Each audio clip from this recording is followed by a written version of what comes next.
พิธีประกาศสั่งตั้งตาแสงดุงพัฒนาเมืองไซเซธานครหลวงเวียงจันทร์ซึ่งได้มีขึ้นในเมื่อวันที่ 14 สิงหาคมที่ผ่านมา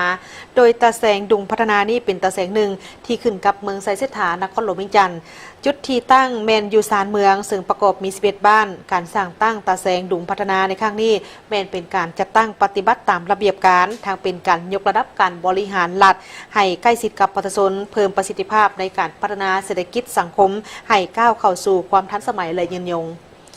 พิธีประกาศสั่งตั้งตาแสงดุงพัฒนาเมืองไซเซธานครหลวงเวียงจันทร์โดยการเข้าร่วมของทานอัศพังทองศรีพัดดอนเลขาพรรคประธานสภาประชาชนนครหลวงเวียงจันทร์มีทานพงศวรรค์สิริพันธ์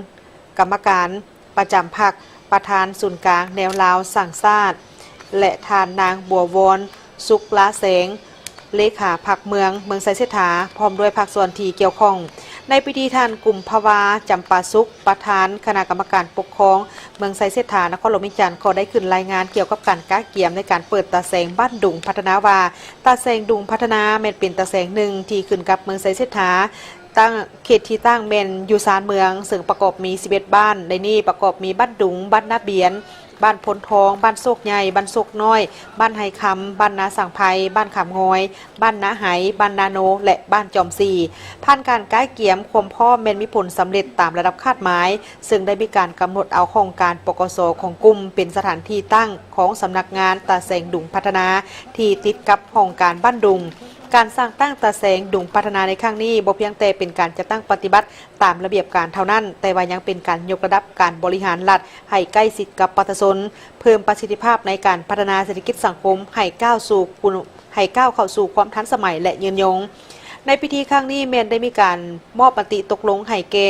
องค์การปกครองของเมืองไซเซธามอบให้ทางคณะบริหารงานตาแสงและมอบใบย่องยอให้กับทางองค์การปกครองบ้านที่ขึ้นกับตาแสง